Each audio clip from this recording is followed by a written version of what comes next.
A próxima pergunta é da Darli. Van Hooser apresenta, entre aspas, conceitos como uma maneira habitual de experimentar e interpretar o mundo. Os conceitos estariam ligados a contextos e, por isso, não admitem uma única definição unívoca. Pensando nas mudanças que os contextos sofrem e essa possível variação nas definições, como não cair na relativização dos conceitos? Olha, se eu entendi bem a pergunta, é claro que existe uma dimensão em que a doutrina, olha que interessante isso, doutrinas cristãs que estavam adormecidas, elas podem ser enfatizadas de acordo com o contexto cultural. Vou dar um exemplo bem prático. Quem lê o livro aí do... como é que é o nome dele?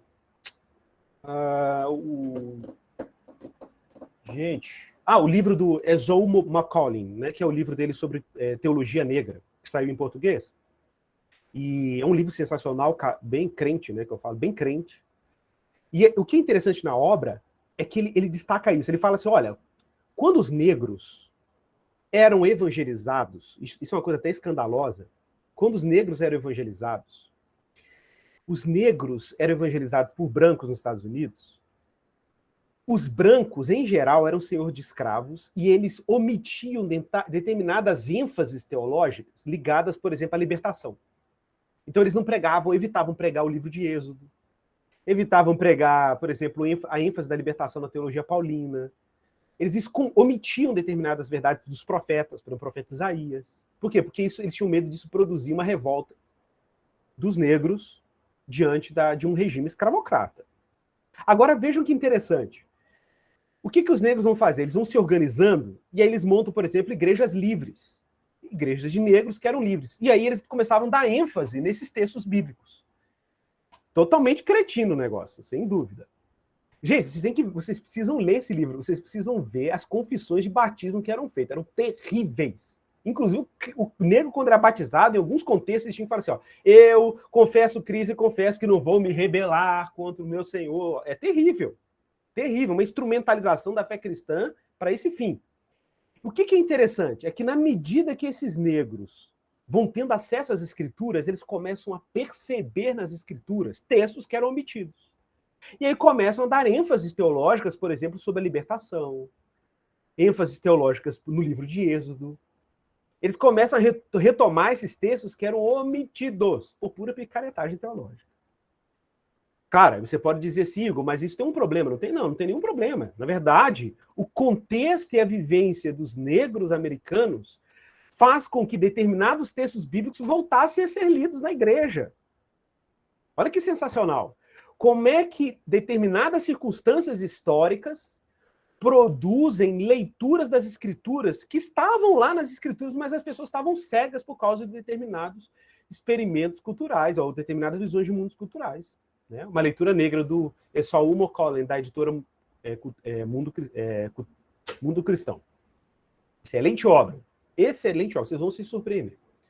Então, e não é teologia negra, no sentido de pegar a teologia negra crítica e tentar domesticar o cânon bíblico. Não é. É outra vibe. A gente sabe qual foi a ironia do Macaulay? Isso tem muito a ver com o Van Hooser, porque ele cita muito o Van Hooser lá também.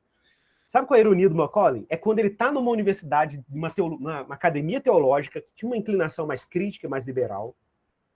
E aí os professores dele, progressistas, chegavam para ele e falavam assim, olha, porque o oprimido, o opressor e não sei o que, tarará, eles colonizaram a Bíblia, e a Bíblia foi um instrumento de colonização e não sei o que, e olhavam para o Macaulay, né, tipo assim, esperando dele como negro na sala de aula, reciprocidade.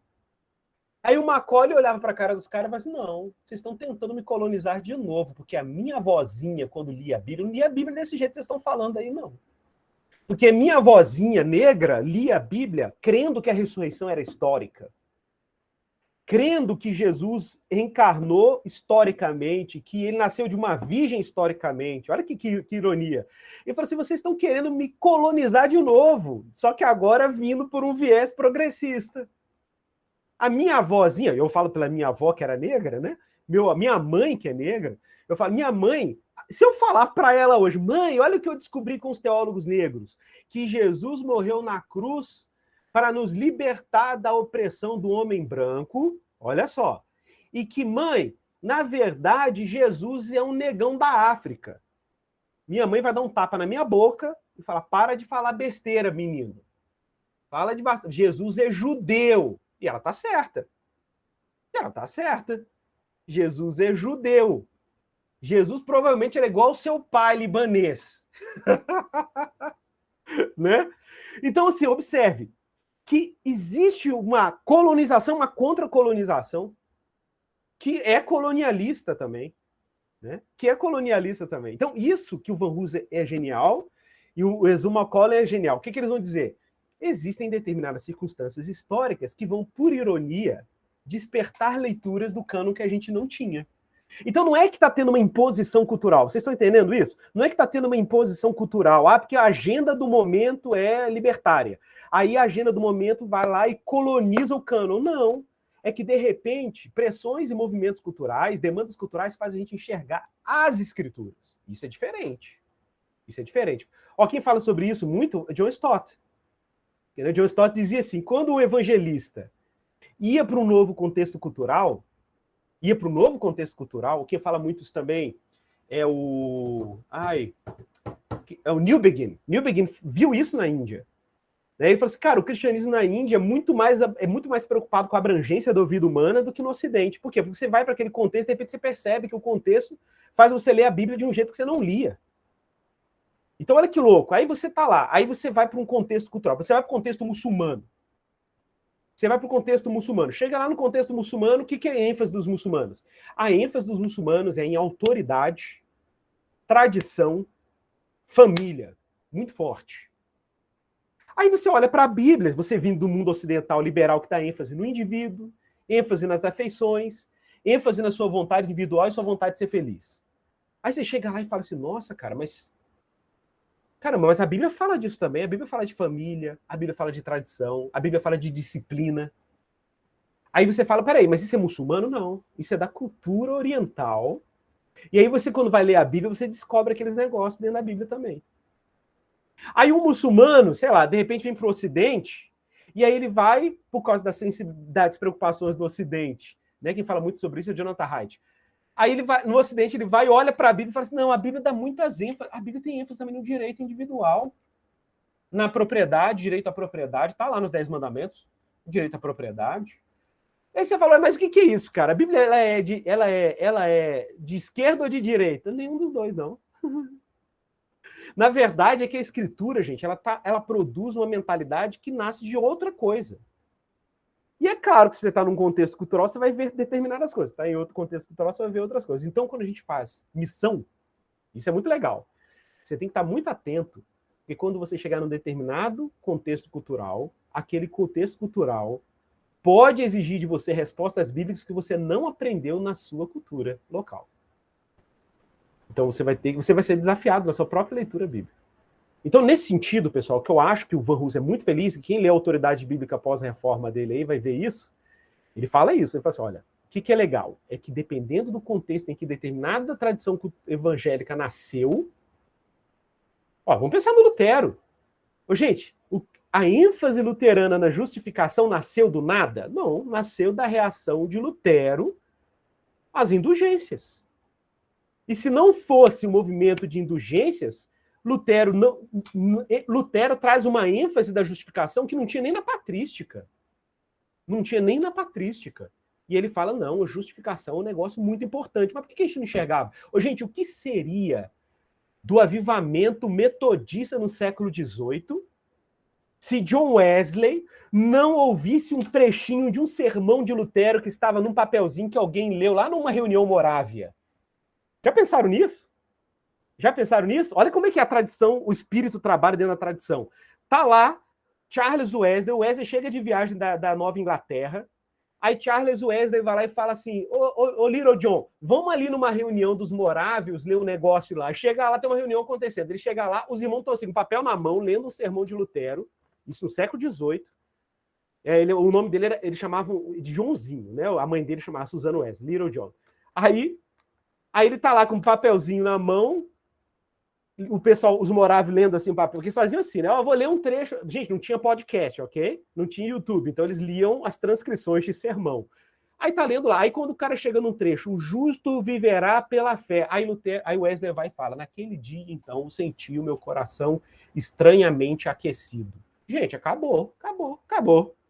Explode o movimento missionário no mundo, explode o evangelicalismo, a ênfase na conversão pessoal, as pregações evangelísticas ao ar livre, o que seria do movimento evangélico sem esse dia? Aí você faz uma genealogia do movimento evangélico, aí você vai, o que seria do movimento de Wesley sem Lutero? E o que seria de Lutero sem a justificação? E o que seria a justificação se não fosse a pressão romana de indulgências, de combinar obras e graça? E o que seria de Lutero sem Agostinho? A propósito, ele era um frei agostiniano. Caramba, tá entendendo, gente, que tem um rio que tá correndo a história? E é isso que o Van Hooser está descobrindo lá na frente, que o Van Hooser está dizendo, peraí, o negócio não é só linguístico e cultural. O negócio aqui emerge do cânon, tem uma tradição que é sempre disciplinada pelo cânon, e aí você consegue navegar nessas diferentes tradições, porque o cânon te permite isso. É um rio de vida, muito bem, Ian, bem lembrado, é um rio de vida. Gente, desculpa a extensão, mas aqui eu sei que já vai acabar tocando em outras questões, mas aqui eu tinha que falar.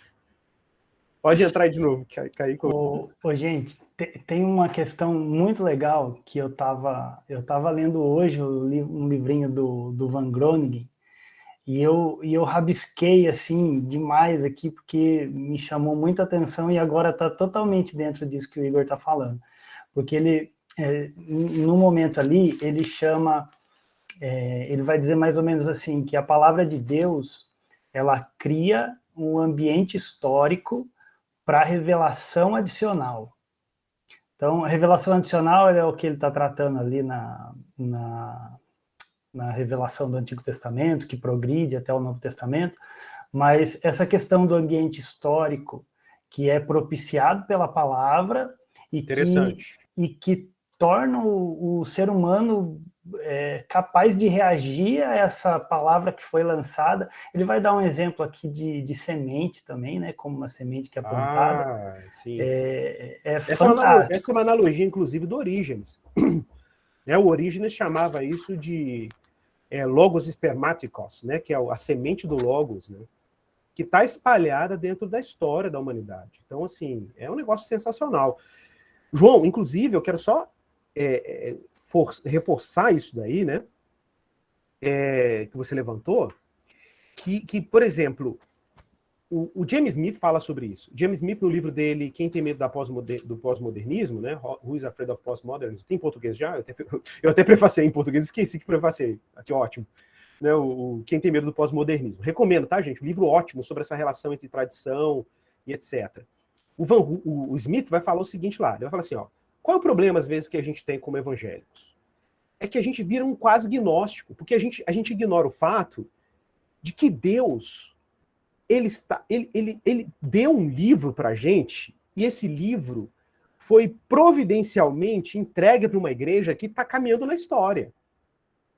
Então, as circunstâncias históricas, elas criam tensões sobre a igreja, que às vezes pode levar uma parcela, infelizmente, da igreja para uma heresia, mas ela também está providencialmente operando, né, pelo Espírito Santo na história, para que a gente tenha níveis cada vez mais consistentes de compreensão das Escrituras. Então a história, ela não é caótica, não, ela não se impõe sobre as Escrituras o tempo inteiro, ela desafia a nossa leitura das Escrituras. Também. Então basta a gente ler. Olha, o que seria, gente? O que seria a igreja sem a Trindade? Você fala assim, seria um caos. Certamente. Mas um dia a igreja teve que responder um desafio cultural de sentar, ler as escrituras e chegar a um consenso. E falar assim, gente, o negócio é Trindade, esse negócio do Ario aí tá viajando. Não tem hierarquia na Trindade, não tem múltiplas divindades, não tem múltiplas pessoas, porque quando a gente olha para o cânon, a gente vê isso. Agora, observe, de novo, foram circunstâncias históricas que pressionaram a igreja a caminhar para um consenso e falar, é isso aqui. Os debates cristológicos, por exemplo, da fórmula calcedônia, vamos estudar a teologia de Calcedônia. Gente, a gente fala hoje com maior naturalidade na igreja. Jesus é 100% Deus, 100% homem. Mas a gente não deriva isso facilmente só lendo a Bíblia, não. A gente só chegou a esse consenso porque a gente tem uma tradição de 2000 anos lendo a Bíblia que falou, é isso mesmo.